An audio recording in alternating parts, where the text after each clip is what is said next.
गुरुर्ब्रह्मा गुरुर्विष्णु गुरुदेवो महेश्वरा गुरु साक्षात् परम तस्मै श्री गुरुवे नमः। जय गणेश मंगल करण मंगल में गुणधाम मंगल में मंगल करोड़पति कोटि प्रणाम। सचिदानंद रूपाय विश्वोत्पत्त्यादि हेतवे तापत्रे विनाशाय श्री कृष्णाय वयं नुमः। जय जय श्री राधेश्याम जय जय श्री राधेश्याम जय जय श्री राधेश्याम। आज हम आपको श्रीमद् भागवत महापुराण के चौथे स्कंद का 16वां अध्याय सुनाएंगे। स्वभक्तजन ध्यानपूर्वक 10 मिनट भागवत की कथा सुनेंगे बड़े मन से।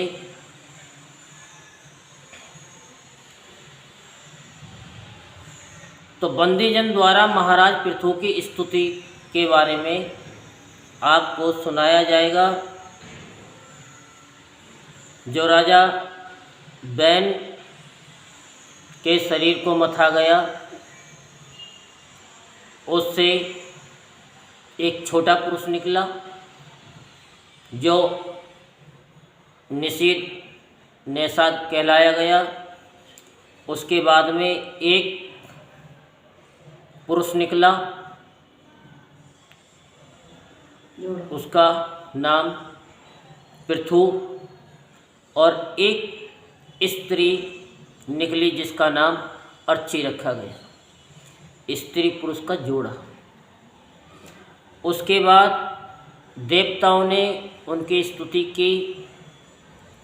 तो राजा पृथु ने कहा कि अभी तो हमने कुछ कमाल ही नहीं किया, कोई ऐसा कार्य ही नहीं किया जिससे कि आप हमारी स्तुति कर रहे हैं। जब हम ऐसा कुछ करेंगे तब आप जम करके हमारी स्तुति करना, फिर कोई कसर नहीं छोड़ना। फिर तो हमारे YouTube चैनल पे जो सुन रहे हैं वो जम करके एक दूसरे को शेयर करेंगे।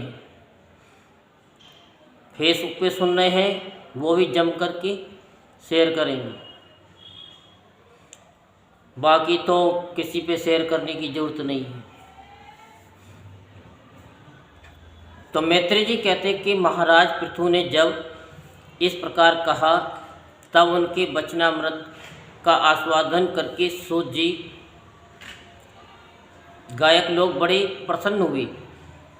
फिर वे मुनियों की प्रेरणा से उनकी इस प्रकार स्तुति करने लगे कि आप साक्षात श्री नारायण ही हैं जो अपनी माया से अवतीर्ण हुए हैं।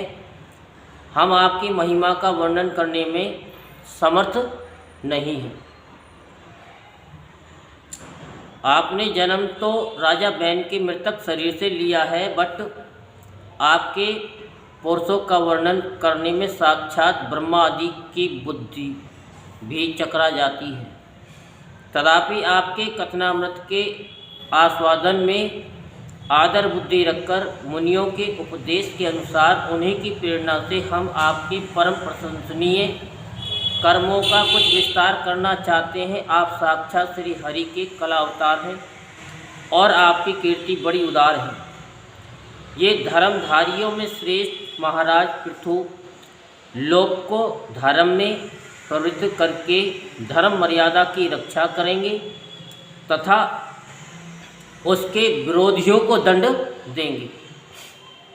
ये अकेले ही समय समय पर प्रजा के पालन पोषण और अनुरंजन आदि कार्यों के अनुसार अपने शरीर में भिन्न भिन्न लोकपालों की मूर्ति को धारण करेंगे तथा यज्ञ आदि के प्रचार द्वारा स्वर्गलोक और वृष्टि की व्यवस्था द्वारा भूलोक दोनों का ही हित साधन करेंगे। ये सूर्य के समान अलौकिक महिमान्वित प्रतापवान और समदर्शी होंगे। जिस प्रकार सूर्य देवता 8 महीने तपते रहकर जल सींचते हैं और वर्षा ऋतु में उसे उड़ेल देते हैं। उसी प्रकार ये कर आदि के द्वारा कभी धन संचय करेंगे और कभी उसका प्रजा के हित के लिए खर्च कर डालेंगे। ये बड़े दयालु होंगे। यदि कभी कोई दीन पुरुष इनके मस्तक पर पैर भी रख देगा तो भी ये पृथ्वी के समान उसके इस अनुचित व्यवहार को सदा सहन करेंगे। कभी वर्षा न होगी और प्रजा के प्राण संकट में पड़ जाएंगे तो ये राजवेशधारी श्री हरि इंद्र की भांति जल बरसाकर अनायास ही उसकी रक्षा कर लेंगे। ये अपने अमृत में मुख चंद्र की मनोहर मुस्कान और प्रेम भरी चितवन से संपूर्ण लोकों को आनंद मगन कर देंगे। इनकी गति को कोई समझ न सकेगा। इनके कार्य भी गुप्त होंगे तथा उन्हें संपन्न करने का ढंग भी बहुत गंभीर होगा। इनका धन सदा सुरक्षित रहेगा।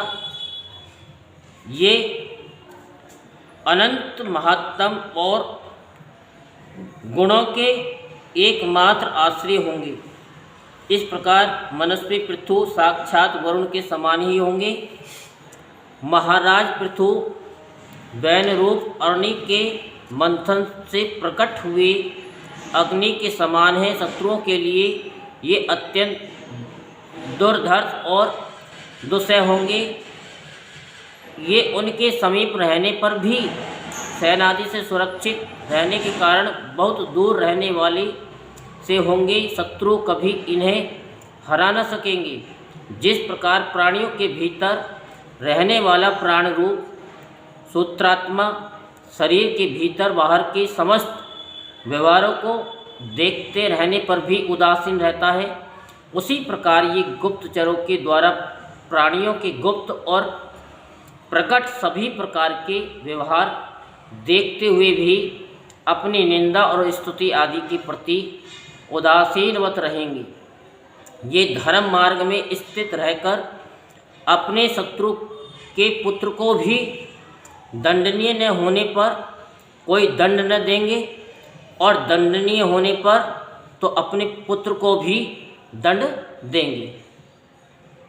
भगवान सूर्य मानसोत्तर पर्वत तक जितने प्रदेश को अपनी किरणों से प्रकाशित करते हैं उस संपूर्ण क्षेत्र में इनका निष्कंटक राज्य रहेगा। ये अपने कार्यों से सब लोगों को सुख पहुँचावेंगे, उनका रंजन करेंगे। इससे उन मनोरचनात्मक व्यवहारों के कारण प्रजा इन्हें राजा कहेगी। ये बड़े दृढ़ संकल्प, सत्य प्रतिज्ञ, ब्राह्मण भक्त, वृद्धों की सेवा करने वाले, शरणागत वत्सल, सब प्राणियों को मान देने वाले और दीनों पर दया करने वाले होंगे। ये पर स्त्री में माता के समान भक्ति रखेंगे, पत्नी को अपने आधे अंग के समान मानेंगे, प्रजा पर पिता के समान प्रेम रखेंगे और ब्रह्मवादियों के सेवक होंगे। दूसरे प्राणी इन्हें उतना ही चाहेंगे जितना अपने शरीर को। ये सुहृदों के आनंद को बढ़ाएंगे। ये सर्वदा वैराग्यवान पुरुषों से विशेष प्रेम करेंगे और दुष्टों को दंड पाणी यमराज के समान सदा दंड देने के लिए उद्धत रहेंगे। तीनों गुणों के अधिष्ठाता और निर्विकार साक्षात श्री नारायण ने ही इनके रूप में अपने अंश से अवतार लिया है, जिनमें पंडित लोग अविद्यावश प्रतीत होने वाले इस नारायण को मिथ्या ही समझते हैं। ये अद्वितीय वीर और एक छत्र सम्राट होकर अकेले ही उदयाचल पर्यटन समस्त भूमंडल की रक्षा करेंगे तथा अपने जयशील रथ पर चढ़कर धनुष हाथ में लिए सूर्य के समान सर्वस्त्र प्रदक्षिणा करेंगे। उस समय जहाँ तहाँ सभी लोकपाल और पृथ्वीपाल इन्हें भेंट समर्पण करेंगी। उनकी स्त्रियां इनका गुणगान करेंगी और इन आदिराज को साक्षात श्री हरि ही समझेंगी। ये हम कौन से अध्याय में सुना रहे हैं? 16वें अध्याय में सुना रहे हैं।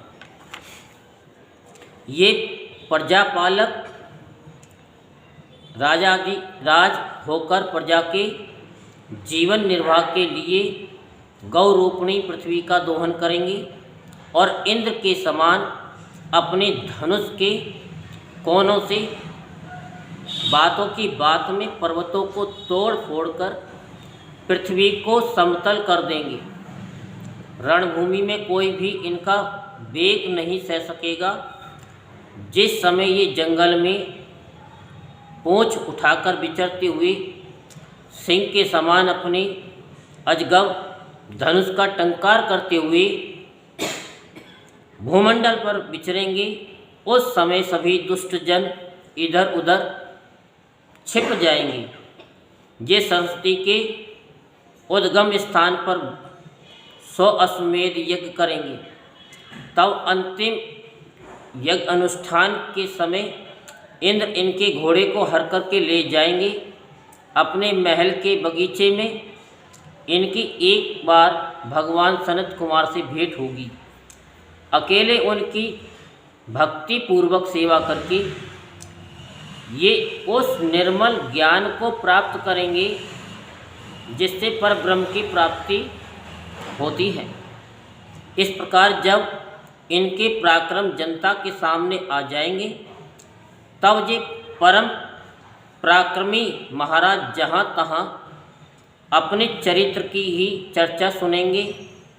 इनकी आज्ञा का विरोध कोई भी न कर सकेगा तथा ये सारी दिशाओं को जीतकर और अपने तेज से प्रजा के कलेश रूप कांटे को निकालकर संपूर्ण भूमंडल के शासक होंगे। उस समय देवता और असुर भी इनके विपुल प्रभाव का वर्णन करेंगे। यहीं पर 16वां अध्याय संपूर्ण होता है। बोलो वृंदावन बिहारी लाल की जय। बोलो बांके बिहारी लाल की जय। जय श्री राधे श्याम, जय जय श्री राधे श्याम, जय जय श्री राधे श्याम।